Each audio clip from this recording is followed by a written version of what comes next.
Beetlejuice, os fantasmas ainda se divertem, chegou finalmente e surpreendeu por um lado, nem tanto pelo outro. Bons novos personagens, os antigos deram um nome nesse retorno. Mas será que precisava de um novo filme? Será mesmo que esse novo filme fez jus ao antigo? Vamos ver. E meus amigos, vocês veem como são as coisas, como as coisas passam rápido. Eu lembro quando eu gravei um Reels no qual a gente via uma foto da Catherine O'Hara no set e da Jenna Ortega vestida de noiva. E todo mundo pirou com o retorno do Beetlejuice, achando que a Jenna Ortega ia se casar com ele. E cá estamos com o filme em exibição nos cinemas, hein? E meus comentários finais sobre toda a produção. Já vou avisar o óbvio, tá? Vai ter bastante spoiler no vídeo de hoje. Por isso que eu até deixo, que às vezes o pessoal me cobra: ah, mas você não vai postar já antes? Você viu na pré-estreia, não vai postar no dia seguinte? Quando eu consigo pensar em um vídeo o qual eu não vou dar spoilers e vou conseguir discutir o tema, eu até posto. Mas quando eu percebo que não vai ter como, que eu vou ter que trazer algumas coisas da trama pra poder me explicar, então eu preferi esperar, passar pelo menos o primeiro final de semana, e aí sim eu posto aqui com spoilers e falo tudo que tem que falar. Mas lá no Instagram já postei coisinhas, hein? Então vamos discutir aqui a fundo toda a temática do filme. Eu tava ansioso pra ver essa sequência. E eu posso dizer logo de antemão que o filme entrega muitas coisas legais mesmo. Ele é divertido, é leve, tem aquele toque clássico do Tim Burton. Sabe, aquela pegada que você olha e fala, tá, isso aqui é muito Tim Burton. O que é muito legal. Vou passar pelos pontos que mais me chamaram a atenção, começando pelos aspectos mais tranquilos, e aos poucos a gente vai entrando nos spoilers mais pesados. Por fim, as minhas considerações finais. Então, meu nome é Arthur Viana, se ajeita aí que hoje é review completo do lançamento, do mais novo lançamento. Beetlejuice, os fantasmas ainda se divertem.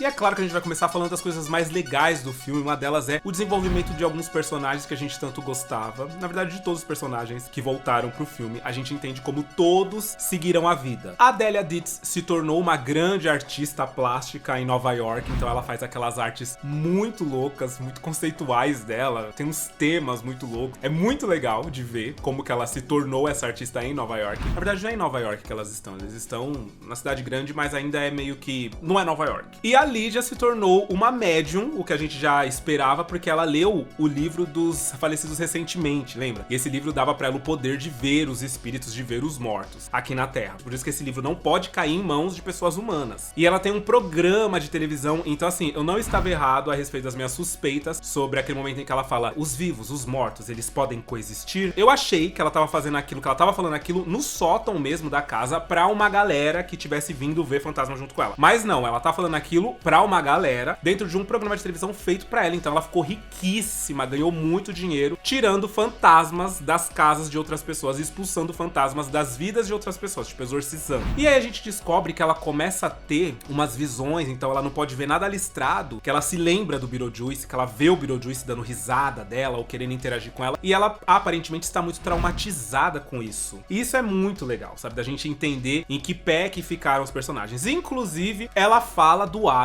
e da Bárbara em dado momento, porque a filha dela, a Jenna Ortega Astrid, ela pergunta, ela fala bem assim: ai, cadê os fantasmas que viviam aqui nessa casa? Ela fala: ai, acharam uma brecha na morte deles e reduziram o tempo deles na casa, então eles ficaram 30 anos, se eu não me engano, e depois já foram pro além. Então eles não tinham mais necessidade de passarem os 125 anos que eles iam ter que passar ali. Essa foi a saída que eles deram. E aí assim, ah, mas eles não têm referência a eles? Tem referência a eles. Por quê? Tem um momentinho que mostra a maquete, e sempre que mostra a maquete eles colocam algum easter eggzinho, né? E aí eles adicionaram 2 easter eggs na maquete original que não tinha aqui. A primeira é o carro do Adam e da Bárbara virado dentro do rio, e em outro momentinho eles saindo assim, agarrando a beirada do rio e saindo pela beirada, né? Que era uma cena que ia ter realmente no original, eles saindo do rio molhado e chegando em casa, mas aí foi cortado por falta de verba, de como que eles iam fazer aquilo. Eu não me lembro direito, mas eu sei que ia ter essa cena e não foi colocada mais. Nós temos aqui a alusão a ela na maquete nesse filme. Isso é muito legal. E aí, por que que eles voltam a Winter River? De fato, por causa do Charles. Ele morre em uma viagem de avião. É super divertida a maneira que ele morre, usaram massinha de modelar. Vocês já sabem, né? Eu comentei em um dos meus antigos vídeos que o ator não foi convidado pra participar dessa sequência, porque ele tá envolvido em escândalos sexuais, com menor de idade e tal. Então, não rolou, tá? Não vai voltar. Na verdade, em Hollywood mesmo, ele tá em prisão domiciliar, se eu não me engano, ele só pode ficar na casa dele. Todo um lance. E aí eles usaram usaram de um artifício muito legal pra trazer ele, que é o quê? Ele foi comido por um tubarão. E vocês sabem que no pós-vida a pessoa fica exatamente como ela morreu, né? Como o tubarão comeu essa parte aqui dele, ela comeu a cabeça, então fica andando o corpo dele pra lá e pra cá no pós-vida sem a cabeça. Então os personagens têm interação com ele, mas não é ele porque não tem a cabeça dele, sabe? E é muito legal porque dessa vez mostra o quanto a Delia era apaixonada por ele, tipo, ela gostava mesmo dele, ela se divertia sendo esposa dele. E isso é muito legal de assistir, assim, eu me diverti demais vendo ela falar com paixão e fogo a respeito dele, sabe? Muito legal. E aí vamos começar a entrar nos aspectos mais técnicos, tá? O motivo da Astrid ter ido pra vida após a morte. Ela quer encontrar o pai dela, que morreu há muitos anos atrás, porque veio aqui no Brasil, na Amazônia, e acabou sendo comido. As piranhas mataram ele. Ele caiu naquele rio. Tem um rio realmente aqui na Amazônia. Se eu não me engano, tá? Posso estar enganado, mas não tô. Porque eu lembro que os caras, eles jogam... Eu lembro de um vídeo de um cara jogando um pedaço de bife no rio e os peixes devorando, assim, o bife. Então ele caiu em um desses rios e morreu dessa forma. Então ele tá lá na vida após a morte, ele já tá com emprego, trabalhando num lugar. E ela não sabe, ela quer porque quer ver o pai dela. Então ela meio que se envolve junto com um garoto que aparece no trailer. E a princípio a gente acha que esse garoto é um interesse amoroso dela, porque eles conversam, esse garoto é super legal, chama ela pra passar o Halloween. E assim, de cara eu já matei, eu até virei pro Flavinho, né? O Flavinho que é o que faz as minhas roupas maravilhosas. Inclusive, essa jaqueta está à venda, tá, gente? Então se vocês quiserem, vocês podem mandar mensagem pra ele. O Instagram dele é esse aqui embaixo. Vocês podem ver o valor dessa jaqueta, porque ela é de paetê e ele é quem faz e ele tá vendendo. E, enfim, acaba rolando um crush entre os dois. E no fim das contas, spoiler, tá? Vocês já sabem, né? Spoiler. Esse menino tá morto. Ele é um fantasma. E é aí que a Astrid começa a dar crédito pra mãe dela, porque até então ela não acredita nas coisas que a mãe dela fala a respeito de fantasmas existirem. E ele convence ela de ir pra vida após a morte pra ela poder falar com o pai dela, já que ela tem tanta vontade de falar com ele. Só que aí esse moleque é do mal, né? Ele é meio vilãozinho. Por quê? Ele faz ela falar umas palavras super esquisitas e na verdade o que ela tá fazendo é trocando a vida dela pela dele. Então ele vai viver de novo e ela vai morrer pra sempre. E nisso a gente descobre que ele matou o pai, depois matou a mãe, e aí ele subiu na casinha que tem lá, uma casinha na árvore, no quintal dele, ele caiu, quebrou o pescoço e foi aí que ele morreu. Então o moleque é péssimo. E é aí que o filme se desenrola. Então o arco do filme, ele aparentemente, né, a princípio, a gente acredita que ele tá nessa coisa de vamos entrar no mundo da vida após a morte e resgatar a Astrid. Como que eu vou fazer isso, né? Como que a Lydia pensa? Só dá pra ser com o Beetlejuice, ele vai ter que me ajudar. Só que aí um novo contrato é feito com a Lydia, aonde ela tem que prometer que vai casar com o Beetlejuice depois dele ajudar ela a encontrar a Astrid. E ela promete, ela tá desesperada, ela fala, não, tudo bem, eu me caso com você. E a gente entende que de fato o Beetlejuice, ele quer se casar com a Lydia, porque aí ele vai ganhar a vida de novo, ele vai poder estar vivo novamente. E aí a gente pensa, né? Se existe a possibilidade disso acontecer, então por que que o garoto, ao invés de fazer a Astrid trocar de lugar com ele, por que que ele não pediu ela em casamento, sabe? Por que ele não pediu pra ela casar com ele pra ele voltar a ficar vivo de novo, né? Se existe essa possibilidade. Mas não, né? Ele é um vilão, então ele precisava fazer vilanias que nós, né? Nós, pessoas não vilanescas, não entendemos. Então, tipo, tem essas coisas que não adianta. A gente começa a assistir, a gente começa a se fazer essas perguntas. Só que aí também, gente, dentro desses dois arcos narrativos, que um vai ser encontrar a Astrid, o outro vai ser lidar com o Beetlejuice depois que ela encontrar a Astrid, porque ele vai querer casar com a Lydia. Tem também o arco da Dolores, que é a ex-mulher do Beetlejuice, que tá atrás dele loucamente, que quer a alma dele, quer porque quer a alma dele. E tipo, a gente entende, porque até saiu um videozinho, um pequeno clipe do Beetlejuice explicando quem que é essa ex-esposa dele, né? E aí a gente entende que eles se casaram e ela envenenou ele pra ficar com a alma dele, pra ela se manter jovem e bonita. Ela fazia parte de uma seita horrível lá, onde ela entregava almas de homens e ficava bonita pra sempre e viva pra sempre. E ele, antes de morrer, pegou um machado e cortou ela em vários pedaços. Tá? Lá no pós-vida, ela se encontra. Eu tenho que falar que assim, aqui tem Tim Burton, tá? Aqui, olha, ele deu o nome, a cena é excelente. As partes dela rolando e ela encaixando e grampeando todas as partes pra poder ficar junta. Ah, cara, que demais aquilo. É uma cena... Não tem como. O som vai lá, a música vai lá em cima enquanto ela se junta. É demais. É muito boa. E aí cria-se o vilão master da história, que é ela. Ela é muito poderosa. poderosa. Ela é uma sugadora de almas. Então, mesmo você estando morto, se ela te pegar no pós-vida, ela consegue sugar sua alma pra dentro dela e aí sim, você morre completamente. Tipo, você deixa de existir completamente, sabe? E ela é esse tipo de demônio, entre aspas. E ela tá atrás do Beetlejuice, mas simplesmente porque ela quer a alma do Beetlejuice. Tipo, ela ama e quer a alma dele, a gente fica meio indeciso, mas ela é tão poderosa e as pessoas têm tanto medo dela, sabe? Vários avisos são colocados, as pessoas são avisadas que caso encontre com ela, fuja, porque ela é muito poderosa, ela é muito babadeira, e o filme constrói isso pra gente, sabe? Até que chega o momento final, o ápice final, que é quando ela finalmente encontra o Beetlejuice ali na igreja, querendo casar com a Lydia, e aí segura que a gente chega nesse ponto, tá? A gente vai comentar sobre isso. Então nós temos esses arcos acontecendo, e aí se tornou uma coisa que eu comentei no meu vídeo e que eu tava com um pouquinho de medo de se tornar, e realmente se tornou, mas não foi de todo mal, que é o filme virar uma grande aventura. Uma grande aventura explorando o mundo da vida após a morte. Por que que acontece? O primeiro filme, ele é muito simples, né? A história dele é muito, muito simples. Um casal de interior morre, eles amam a vida que eles têm, eles amam a casinha deles. Depois que eles morrem, a casa é vendida, vem um pessoal de Nova York muito doido, uma dona de casa muito doida, artista plástica, que muda tudo, e o casal quer expulsar esse pessoal de dentro de casa. Tentam por si só, não conseguem, pedem a ajuda de um demônio, que se diz Bill Exorcista, que é o Beetlejuice. Acaba que eles se dão meio mal, porque o Beetlejuice é um sacana, não vale nada, mas no final eles se livram do Beetlejuice depois, e enfim, tem um arco legal, né? Só que nesse filme é muita história, sabe? E eu acho que nenhuma delas aprofunda a ponto de você se importar de fato. Tipo, ai, e agora? Sabe? Não, é um filme que você assiste leve, você dá risada das piadas, tem muita referência ao primeiro filme, então pra quem é fã vai amar. O Beetlejuice, ele olha diversas vezes pra câmera, meio que dando aquela impressão de pode rir, porque eu sei que você vai gostar disso, porque isso é referência do primeiro filme, mas em momento nenhum a gente se prende ao que tá acontecendo, porque é muita coisa acontecendo ao mesmo tempo e nenhuma delas com profundidade o suficiente, entende? Fora Dolores, temos dois novos personagens, que é o Rory, que é o marido da Lydia.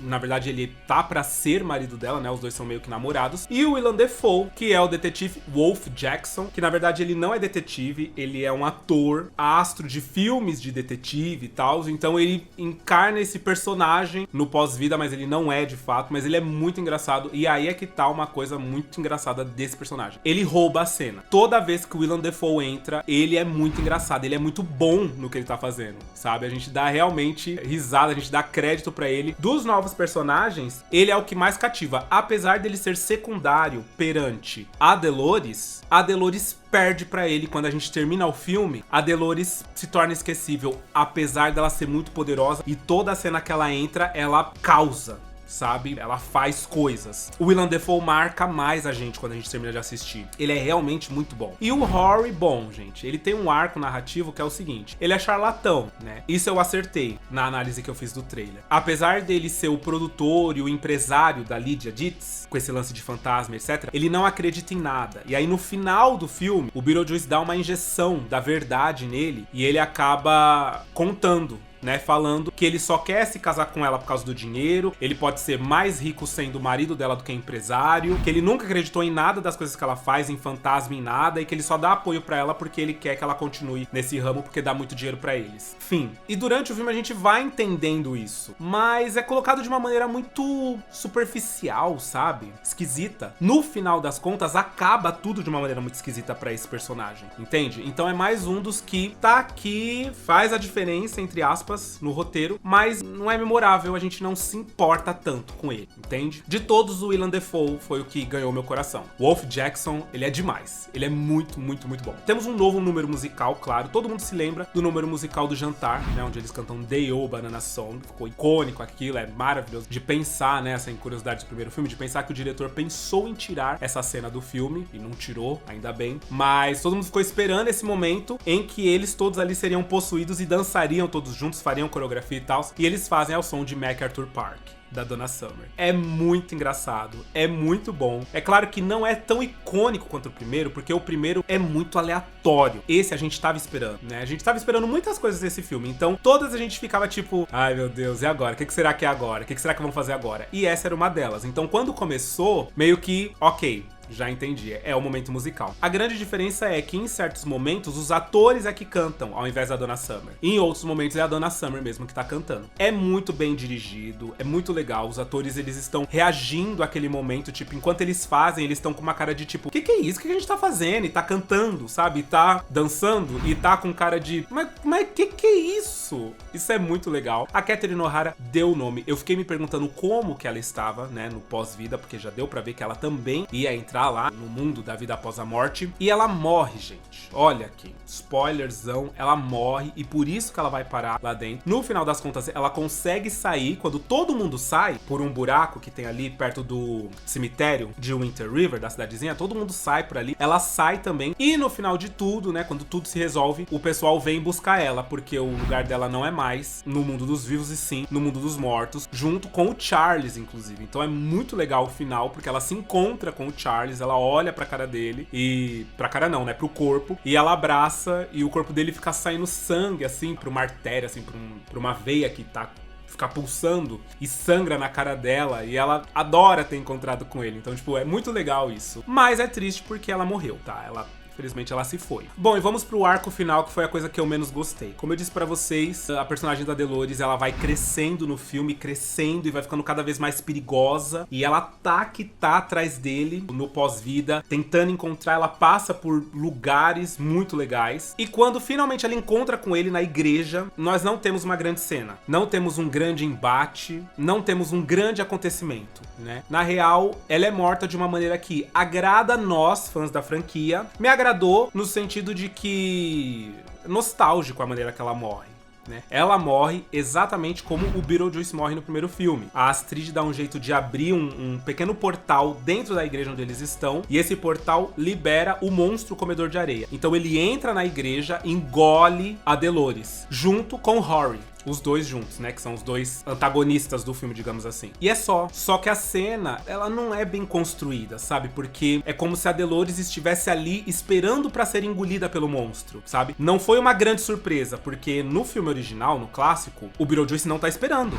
De repente, o teto quebra e a Bárbara tá montada no bicho e ele vai lá e engole o Beetlejuice. Mas é tudo de repente, não dá tempo dele correr. Aqui, o bicho entra, o bicho vai, ele corre pela igreja e a Dolores parada, esperando o bicho vir. Sendo ela uma sugadora de alma e poderosa como ela se mostrou ser, tipo, ela tem uma força descomunal, acredito eu que ela teria força, pelo que estabeleceram do personagem, pra acabar com o bicho comedor de areia, pra dar um soco na cara desse bicho, sabe? Pra segurar a boca dele e não deixar ele abrir, porque ele é muito forte. Mas aí não é isso que acontece, ela é simplesmente engolida. Então parece que, tipo assim... sabe roteiro safado? É tipo isso, me dói um pouco no coração falar, porque eu gostei do filme como um todo, eu achei ele muito divertido, mas ele é divertido naquela coisa assim, bota sem compromisso. Vamos dar risada, vamos curtir o filme. Ele é divertido assim, família, homenagens, referências, e aí, como eu disse, né, pra alguns amigos, me pareceu um especial, sabe? Pareceu que eles pegaram os atores, remontaram os cenários, vestiram os atores desses personagens icônicos e falaram, vamos dar um presente pros fãs da franquia. Da franquia não, nem é uma franquia, né? Pros fãs do clássico. Um presente pros fãs do clássico. Pareceu isso pra mim.